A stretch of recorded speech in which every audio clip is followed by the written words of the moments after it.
मनुष्य चाहे कितना भी प्रयास क्यों ना कर ले, कितना भी प्रयत्न क्यों ना कर ले, उसे अपने कर्मों का फल तो भोगना ही पड़ता है।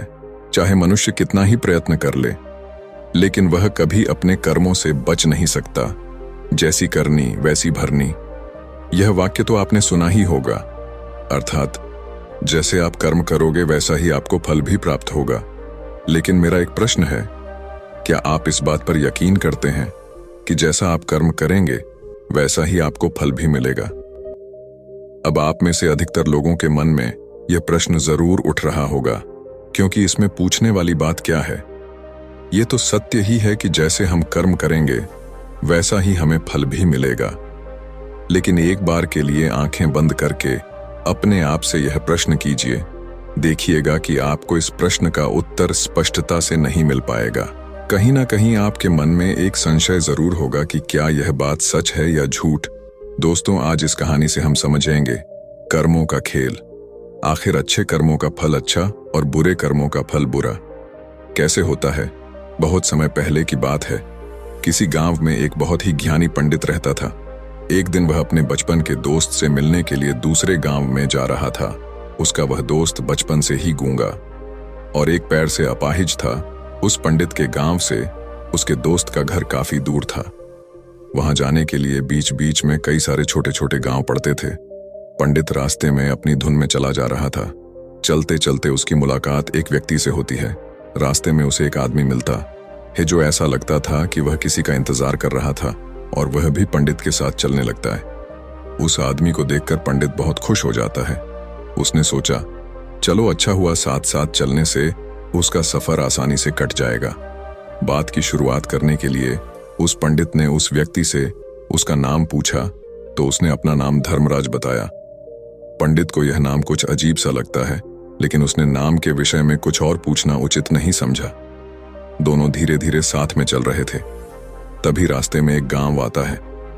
गांव का प्रवेश द्वार आते ही धर्मराज ने पंडित से कहा, तुम आगे चलो, मुझे इस गांव में एक काम है, मैं तुमसे आगे मिलता हूं। पंडित ने कहा, ठीक है। वह आगे रास्ते में चल देता है। कुछ देर बाद उस गांव में खबर फैली कि एक व्यक्ति को सांड ने अपनी सींग में फंसाकर मार दिया है। जैसे ही सांड ने उस व्यक्ति को मारा, ठीक कुछ ही देर में धर्मराज पंडित के पास आ गया और फिर दोनों चलना शुरू कर देते हैं और चलते चलते एक दूसरे गांव के द्वार पर पहुंच जाते हैं। उस गांव के बाहर एक बड़ा और विशाल मंदिर बना हुआ था। वहां पर आराम करने की सुविधा काफी बढ़िया लग रही थी। पंडित के दोस्त का घर अभी वहां से बहुत दूर था और रात भी होने वाली थी। तो पंडित ने धर्मराज से कहा, रात होने वाली है, पूरे दिन चलते चलते थक भी चुके हैं और भूख भी लग रही है, तो यहाँ पर भोजन करके यहीं पर हम विश्राम कर लेते हैं, फिर सुबह के समय आराम से आगे की यात्रा जारी करेंगे। धर्मराज ने कहा, ठीक है, मुझे इस गांव में किसी को कुछ जरूरी सामान देने जाना है, तुम भोजन करके आराम करो, मैं बाद में आकर भोजन कर लूंगा। इतना कहकर वह वहां से चला जाता है। लेकिन उसके जाने के कुछ समय बाद, कुछ ही देर बाद धुआं उठता हुआ दिखाई देता है और देखते ही देखते पूरे गांव में आग लग जाती है। पंडित ने हैरानी से सोचा कि यह धर्मराज जहां भी जाता है वहां कोई ना कोई अनहोनी जरूर हो जाती है, कुछ तो गड़बड़ है इस व्यक्ति में। लेकिन पंडित ने रात्रि में धर्मराज से कुछ भी पूछना उचित नहीं समझा और वे दोनों सो गए। सुबह होते ही दोनों फिर से अपनी यात्रा शुरू कर देते हैं। कुछ देर चलने के बाद रास्ते में फिर से एक गांव आता है। धर्मराज ने फिर पंडित से कहा, आप आगे चलिए, मुझे इस गांव में अपने मित्र से मिलने जाना है, मैं अपने दोस्त से मिलने के बाद आगे रास्ते में मिलूंगा। यह कहकर धर्मराज वहां से चला गया। लेकिन पंडित इस बार आगे नहीं गया। वहीं खड़ा होकर धर्मराज को देखता रहा कि वह कहां जा रहा है और क्या करता है। तभी थोड़ी देर बाद लोगों की आवाज सुनाई देने लगी कि एक व्यक्ति को सांप ने काट लिया है और उसकी मृत्यु हो गई है। ठीक उसी समय धर्मराज फिर पंडित के पास पहुंच गया। लेकिन इस बार पंडित से रहा नहीं गया और उसने धर्मराज से पूछ ही लिया कि तुम जिस भी गांव में जाते हो वहां कोई ना कोई अनहोनी जरूर हो जाती है, क्या तुम मुझे बता सकते हो यह ऐसा क्यों हो रहा है? धर्मराज ने कहा, पंडित जी, आप तो मुझे बहुत ज्ञानी मालूम पड़े थे, इसीलिए मैं आपके साथ चलने लगा था, क्योंकि ज्ञानियों का साथ बहुत अच्छा होता है, परंतु आप अभी तक समझ नहीं पाए कि मैं कौन हूं। पंडित ने कहा, मैं समझ गया हूं, लेकिन मुझे कुछ शंका है। अगर आप ही अपना उपयुक्त परिचय दे दें तो मेरे लिए आसानी होगी। तब धर्मराज ने जवाब दिया कि मैं यमदूत हूं और यमराज की आज्ञा से उन लोगों के प्राण हरण करता हूं जिनकी उम्र पूरी हो चुकी है। हालांकि पंडित को पहले से ही इस बात की आशंका थी, फिर भी धर्मराज के मुंह से यह बातें सुनकर वह घबरा गया। लेकिन वह हिम्मत करके पूछता है कि अगर तुम सच में यमदूत हो तो मुझे बताओ, अगली मृत्यु किसकी है? धर्मराज ने जवाब दिया, अगली मृत्यु तुम्हारे उसी मित्र की है जिससे तुम मिलने जा रहे हो, और उसकी मृत्यु का कारण भी तुम ही बनोगे। ये बात सुनकर पंडित सहम गया और सोच में पड़ गया कि अगर सच में यह धर्मराज यमदूत हुआ तो उसकी बात भी सच होगी और उसके कारण मेरे बचपन के सबसे अच्छे मित्र की मृत्यु हो जाएगी। तो सबसे अच्छा तो यही होगा कि मैं अपने मित्र से मिलने ही ना जाऊं, कम से कम मैं उसकी मृत्यु का कारण तो नहीं बनूंगा। धर्मराज ने मुस्कुराते हुए कहा, तुम जो सोच रहे हो वो सब मुझे पता है, मगर तुम्हारे अपने मित्र से मिलने ना जाने से नियति नहीं बदल जाएगी। तुम्हारे मित्र की मृत्यु तो निश्चित है और वह अगले कुछ ही पलों में घटित होने वाली है। महाकाल के मुंह से ऐसी बातें सुनकर पंडित को झटका लगा, क्योंकि महाकाल ने पंडित के मन की बातें पढ़ ली थीं, जो कि एक सामान्य व्यक्ति के लिए संभव नहीं है। अब पंडित को विश्वास हो गया कि यह धर्मराज सचमुच में यमदूत ही है। जब पंडित को यह पूर्ण विश्वास हो गया कि धर्मराज जी यमदूत हैं तो वह घबरा गया। वह अपने मित्र की मृत्यु का कारण नहीं बनना चाहता था, इसलिए वह पलटकर अपने गांव की तरफ वापस जाने लगा। लेकिन जैसे ही पंडित वापस जाने के लिए मुड़ा, उसने देखा कि उसका मित्र तेजी से उसकी तरफ चला आ रहा है, जो कि पंडित को देखकर अत्यंत प्रसन्न दिखाई पड़ रहा था। अपने मित्र के आने की गति को देखकर पंडित को ऐसा लगा कि जैसे उसका मित्र काफी देर से उसका ही पीछा कर रहा है, लेकिन वह बचपन से ही गूंगा था और एक पैर से लंगड़ा भी था। इसीलिए ना तो वह पंडित को आवाज देकर रोक पाया था और ना ही उस तक पहुंच पा रहा था। लेकिन जैसे ही वह पंडित के पास पहुंचा, अचानक ही जमीन पर गिर पड़ी और तुरंत ही उसकी मृत्यु हो गई। पंडित हक्का बक्का होकर धर्मराज की ओर देखने लगा, जैसे कि वह पूछना चाह रहा हो कि आखिर क्या हुआ। धर्मराज पंडित के मन में उठ रहे प्रश्नों को समझ गया और बोला, तुम्हारे मित्र ने पिछले गांव में ही तुम्हें देख लिया था और वे वहीं से ही तुम्हारा पीछा कर रहा था, लेकिन गूंगा और लंगड़ा होने की वजह से वह तुम तक नहीं पहुंच पाया। उसने अपनी पूरी ताकत लगाकर तुम तक पहुंचने का प्रयास किया, लेकिन बुढ़ापे में बचपन जैसी ताकत नहीं होती, इसलिए दिल का दौरा होने के कारण उसकी मृत्यु हो गई, क्योंकि वह तुमसे मिलने के लिए अपनी सीमाओं को तोड़कर तुम्हारे पीछे भाग रहा था।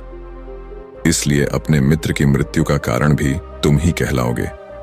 अब पंडित को पूर्णतः यह विश्वास हो गया था कि धर्मराज एक यमदूत है और उसका कार्य जीवों के प्राण हरना है। लेकिन पंडित एक ज्ञानी व्यक्ति था, वह यह भी जानता था कि मृत्यु पर किसी का वश नहीं है, सबको एक ना एक दिन मरना ही है।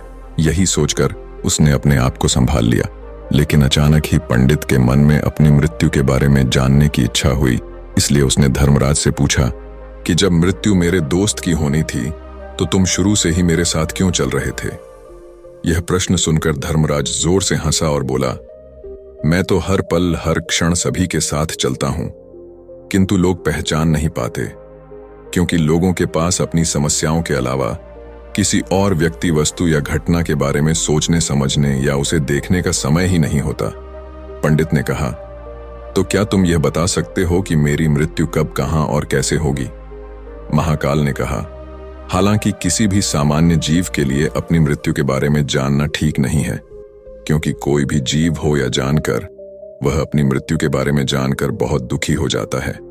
हालांकि तुम जानी व्यक्ति मालूम पड़ते हो और तुमने जिस तरीके से अपने मित्र की मृत्यु को सहन कर लिया है, उसे देखकर लगता है कि तुम अपनी मृत्यु के बारे में जानकर भी दुखी नहीं होंगे।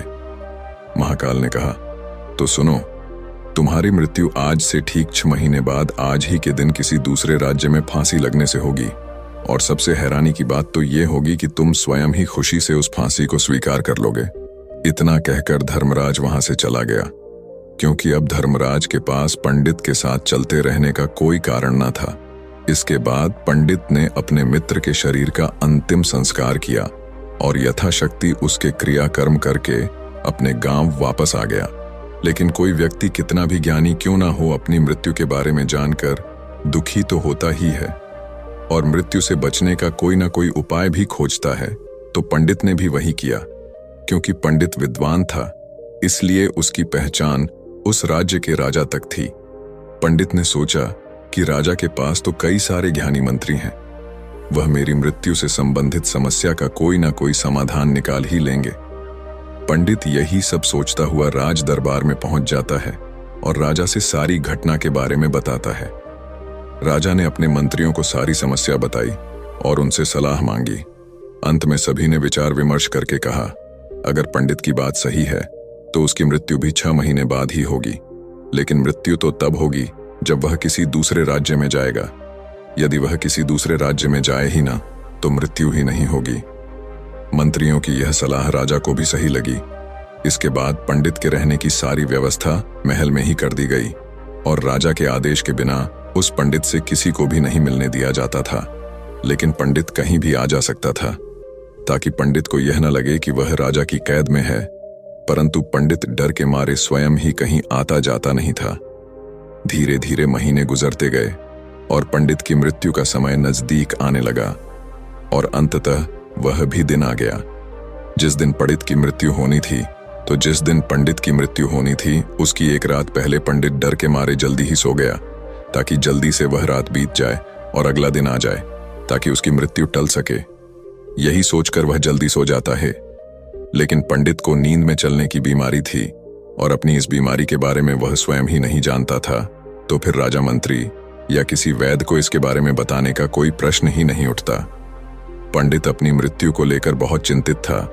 वह पिछले कई दिनों से ठीक है, सो भी नहीं पा रहा था और नींद में चलने की बीमारी भी तभी होती है जब व्यक्ति ठीक से सो नहीं पा रहा हो। तो उस रात भी पंडित को नींद में चलने का दौरा पड़ा।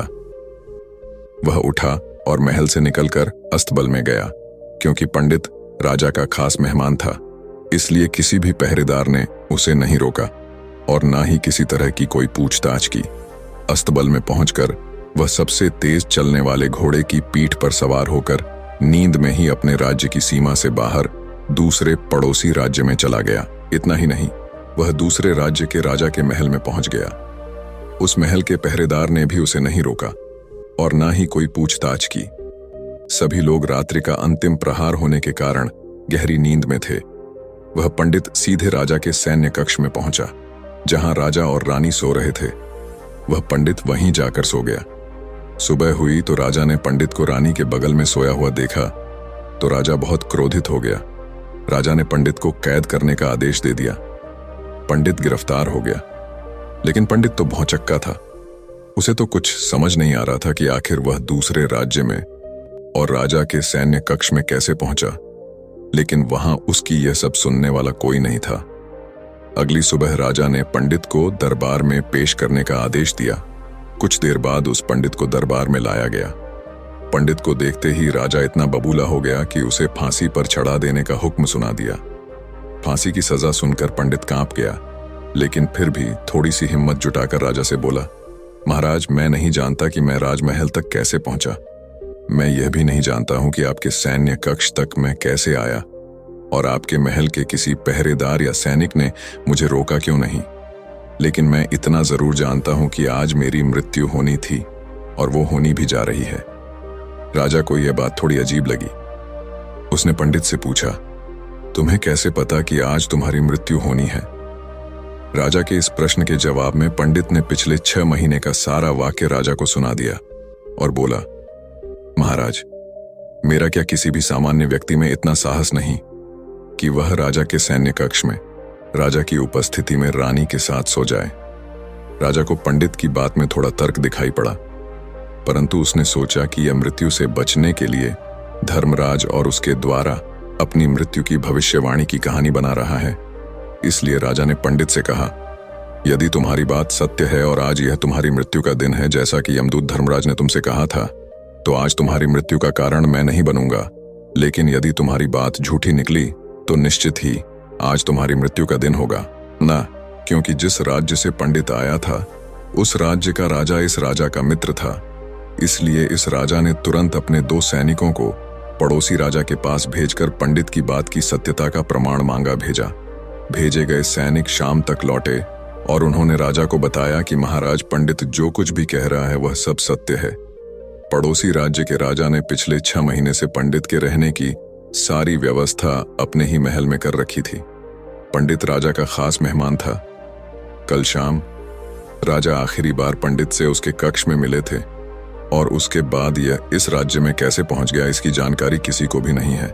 इसीलिए उस राज्य के राजा के अनुसार पंडित को फांसी की सजा देना ठीक नहीं है। लेकिन राजा के सामने एक नई समस्या थी, क्योंकि उसने बिना पूरी बात जाने ही पंडित को फांसी की सजा सुना दी थी। इसलिए अगर पंडित को फांसी नहीं दी जाती तो राजा के वचन का अपमान हो जाएगा। लेकिन अगर राजा की बात का मान रखा जाए तो बेवजह ही एक निर्दोष व्यक्ति की मौत हो जाएगी। राजा ने अपने सभी मंत्रियों से इस बारे में सुझाव मांगा तो मंत्रियों ने राजा को सुझाव दिया कि महाराज, पंडित को एक कच्चे सूत के धागे से फांसी लगवा दी जाए। इससे आपके कथन का भी मान रह जाएगा और कच्चे सूत के धागे से पंडित को फांसी भी नहीं लगेगी और उसके प्राण भी बच जाएंगे। राजा को मंत्रियों का यह सुझाव पसंद आया और उसने ऐसा ही करने का आदेश दे दिया। पंडित के लिए कच्चे सूत के धागे से फांसी का फंदा बनाया गया और नियम के अनुसार पंडित को फांसी पर चढ़ाया जाने लगा। सभी लोग बहुत खुश थे कि ना तो पंडित मरेगा और ना ही राजा का वचन खाली जाएगा। पंडित को भी पूर्ण विश्वास था ये सूद के धागे से तो उसकी मृत्यु हो ही नहीं सकती। पंडित उस पर चढ़ने के लिए तैयार हो गया, जैसा कि धर्मराज ने भविष्यवाणी की थी कि तुम खुद ही अपनी फांसी को स्वीकार करोगे। लेकिन जैसे ही पंडित को फांसी दी गई, सूद का धागा तो टूट गया, लेकिन टूटने से पहले उसने अपना काम कर दिया था। पंडित के गले की एक नस सूद के धागे के झटके से कट चुकी थी और पंडित जमीन पर पड़ा तड़प रहा था। उस पल उसके गले से खून की फुहार निकल रही थी और देखते ही देखते पंडित का शरीर पूरी तरह से शांत हो गया। सभी लोग आश्चर्यचकित थे और पंडित को मरता हुआ देख रहे थे। किसी को विश्वास नहीं हो रहा था कि कच्चे सूत के धागे से भी किसी इंसान की मृत्यु हो सकती है। लेकिन घटना तो घट चुकी थी। नियति ने अपना काम कर दिया था और धर्मराज की भविष्यवाणी सच हो चुकी थी। दोस्तों, श्रीमद् भागवत गीता में भगवान श्री कृष्ण ने कहा है, जो होना होता है वह होकर ही रहता है। हम चाहे कितनी ही सावधानी बरते, कितना ही उपाय कर लें, लेकिन घटना और घटना की पूरी प्रणाली पहले से ही तय होती है, जिसे हम थोड़ा सा भी इधर उधर नहीं कर सकते हैं। दोस्तों, शायद इसीलिए ईश्वर ने हमें भविष्य जानने की क्षमता नहीं दी है, ताकि हम अपने जीवन को ज्यादा बेहतर तरीके से जी सके। और यही बात उस पंडित पर भी लागू होती है। अगर पंडित ने महाकाल से अपनी मृत्यु के बारे में ना पूछा होता तो 6 महीने तक राजा के महल में कैद रहकर डर डर कर जीने की बजाय ज्यादा बेहतर जीवन जीता। दोस्तों, आपने आज के इस वीडियो से क्या सीखा वह मुझे आप कमेंट में बता सकते हैं। इसी के साथ में उम्मीद है कि आपको आज की वीडियो पसंद आई होगी, तो इस वीडियो को उस इंसान को शेयर करें जिससे यह कहानी सुनने की जरूरत है और उसी के ठीक बाद चैनल को सब्सक्राइब करें। तो चलिए फिर मिलते हैं ऐसी एक और नई वीडियो में एक नए मैसेज के साथ। तब तक के लिए अपना ख्याल रखें। धन्यवाद और नमो बुद्धाय।